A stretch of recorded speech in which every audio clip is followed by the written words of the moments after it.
की गणना कर रहा है। जब परीक्षा होती है, परीक्षा के बाद क्या करेगा, जनगणना में लगा देंगे। आप अन्य तरीकों के उसको कामों को बोझ में दबा देंगे। तो कहीं ना कहीं सीधे तौर पे शिक्षकों की व्यवस्थाओं का दुरुपयोग किया जा रहा है और इससे सीधे तौर पे मध्य प्रदेश का गरीब छात्र जो है वो प्रभावित होने वाला है। ठीक है, डॉक्टर प्रेम व्यास जी, ये बताइए कि क्या इसका असर प्रमोशन पर भी पड़ेगा? क्योंकि अगर जो आदेश आपने निकाला है कि अगर ये टीटी परीक्षा पास नहीं होती तो ऐसे शिक्षकों का जो ड्यू है थोड़े इस वक्त में आने का, हम उम्मीद कर रहे हैं कि प्रमोट करेगी सरकार शिक्षकों को, तो फिर क्या अभी होल्ड होगा उनके जो टीईटी परीक्षा पास नहीं है उन शिक्षकों के, या प्रमोशन से इसका कोई लेना देना नहीं है? ये चीज भी स्पष्ट करना चाहिए, क्योंकि शिक्षक जो है वो बड़ी उहापोह में, रातों को नींद नहीं आ रही कि जैसे तैसे तो प्रमोशन का नंबर लगा था, अब ये टीईटी का नया चीज आ गई, अगर ये क्लियर नहीं हुए तो नौकरी से भी जाने का खतरा है, और ये परीक्षा नहीं दिए तो फिर प्रमोशन रुकने का खतरा है। तो इसको लेकर कोई स्थिति स्पष्ट हुई है कि अभी तक सरकार की तरफ से? नहीं, मुझे लगता है कि विलास जी, जिस तरह से शिक्षा गारंटी योजना में गुरुजियों का 100% हुआ है अपॉइंटमेंट, और वैसे यहाँ भी होगा। अगर एक एग्जाम्स के कारण कहीं कोई समस्या उत्पन्न हुई तो दूसरी बार लेंगे, तीसरी बार लेंगे, और यह सुनिश्चित किया जाएगा कि किसी भी शिक्षक का नुकसान ना हो। और जो बात की जा रही थी शिक्षकों के मुंडन की, वो 2018 की घटना है, जब अतिथि शिक्षिकाओं ने भोपाल में जाके अतिथि शिक्षिकाओं ने मुंडन कराया था। तो मुझे लगता है संज्ञान में लाना चाहिए। और दूसरा, आदरणीय राजन जी ने जो प्रश्न करा, मैं उसका भी जवाब दे देता हूं। उन्होंने कहा क्या कार्य किए गए। लगभग 16 से 20 राज्य विश्वविद्यालय, 2 केंद्रीय विश्वविद्यालय, 20 से ज्यादा निजी विश्वविद्यालय, 3 डीम्ड विश्वविद्यालय, 3 राष्ट्रीय महत्व के संस्थान, 1 IIT, 1 NIT, 1 AIM, 1 IISAI, Akhil Bharatiya Ayurvedic विज्ञान संस्थान 2023 में गुणवत्ता युक्त शिक्षा के लिए अवार्ड, स्कॉच अवार्ड, उसके बाद में केंद्र द्वारा जारी UDI श्रेणी में हमको अवार्ड मिला। उसके बाद 250 से ज्यादा सांदीपनि विद्यालय, उसके बाद रतलाम और झाबुआ जैसे जो विद्यालय लगभग इंटरनेशनल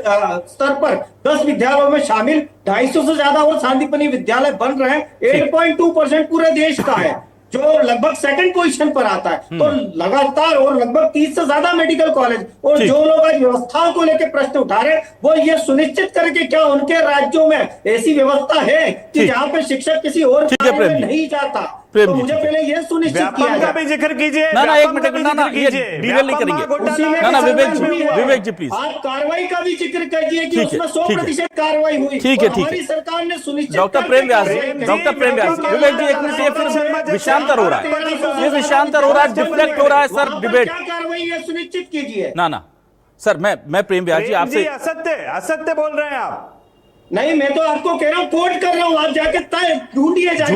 मैंने स्कॉच अवार्ड की बात करी, वो सत्य है। अतिथि शिक्षिकाओं ने ना ठीक है, ये मामला अलग हो जाएगा, भ्रष्टाचार पे चला जाएगा। ठीक है, मैं जल्दी से वापस आ रहा हूँ डॉक्टर प्रेम व्यास जी के पास।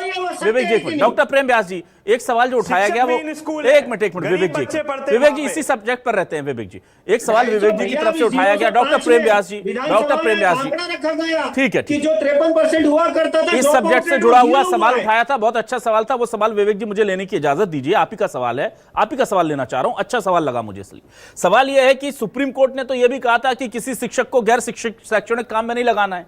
एक बार नहीं, कई बार कहा था कि नहीं कहा था? कहा था ना। कर रहे हैं ना ये लोग, SIR कर रहे हैं, पोलियो की ड्रॉप्स पिलाने के लिए इधर उधर से ड्यूटी लग जाती है, कभी सर्वे के लिए लग जाती, कर रहे हैं ना। तो ऐसा तो नहीं कि आप अवमानना कर रहे हैं सुप्रीम कोर्ट की, आप व्यवस्थाओं को दुरुस्त कर रहे हैं, क्योंकि आपके पास जो संसाधन है उन्हें यूज कर रहे हैं।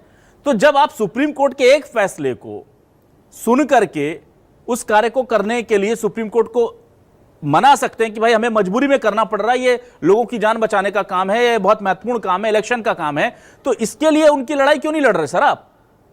ये तो फिर ये हो गया ना कि बहाना बना रहे हैं जी। अभिलाष जी, इसीलिए मैंने कहा दोनों व्यवस्थाओं की मैंने बात करी। एक व्यवस्था तो कोर्ट में पक्ष रखना, और दूसरा वे शिक्षक किसी भी तरह से बाहर ना हो। इसीलिए 3 बार एग्जाम लेना, जो हम पूर्व में कर चुके हैं गुरुजी शिक्षक के समय पर। तो यह सुनिश्चित किया जा रहा है कि किसी भी तरह से नुकसान हो। दूसरी तरफ है अभिलाष जी, कई सारे क्राइटेरिया को चेंज किए गए। शिक्षण समय पर उन शिक्षकों को नहीं भेजा गया फील्ड में, उनकी परमिशन ली गई, उनको डिजिटलाइज किया गया, और यह सुनिश्चित किया गया क्या परमिशन सर? ई अटेंडेंस को लेकर इतना हंगामा चला रहा है, आप कहां की परमिशन लेते हैं? आपका कोई अधिकारी शिक्षक संघ को बुला करके बात करता है उनसे कि हम ये नियम बनाने जा रहे हैं आपके लिए? आज तक हुआ कभी ऐसा? क्या बात कर रहे हैं अभिलाष जी? ई अटेंडेंस को लेकर ग्रामीण क्षेत्रों में लगभग 80% से ज्यादा उस समय अटेंडेंस हुई थी। और ये सुनिश्चित तय करता है कि उस सर प्रणाली आप के अगर तहत जिस 20% को छोड़ रहे हैं वो 20% भी लाखों में निकल जाते हैं, आप इस चीज को समझते क्यों नहीं है? आप लोग 80% गिना देते हैं। अभिलाष जी, मैंने कहा है लगभग 4.5 लाख से ज्यादा टेट क्वालिफाइड है। मैंने कहा अनुकंपा नियुक्ति के समय भी जो टीचर्स रखे गए थे वो 2011 के पश्चात टेट क्वालिफाइड ही रखे गए थे। तो 2011 के पश्चात वाले आपने जो नियम बनाया वो रखे, थे। अच्छी बात है। उसके पहले वालों पर जो नियम लग रहा है, कम से कम उनके साथ सुप्रीम कोर्ट में आपको खड़ा होना चाहिए, ये प्रथम दृष्टया लगता है। लेकिन हाँ, अगर इसके पीछे मंशा आपको सिर्फ ये है कि शिक्षकों की गुणवत्ता को हमको सुधारना है, उसके लिए आप इन हाउस मध्य प्रदेश में अपनी अपनी विभाग के जरिए जो पंचायत के अंदर में शिक्षक है उनकी परीक्षाएं लेते रहिए, हर 6 महीने में ले लीजिए, कोई दिक्कत नहीं, सारे शिक्षकों की लीजिए। और एक और चीज कि ये सिर्फ शिक्षकों पर ही सारी चीजें क्यों होती है?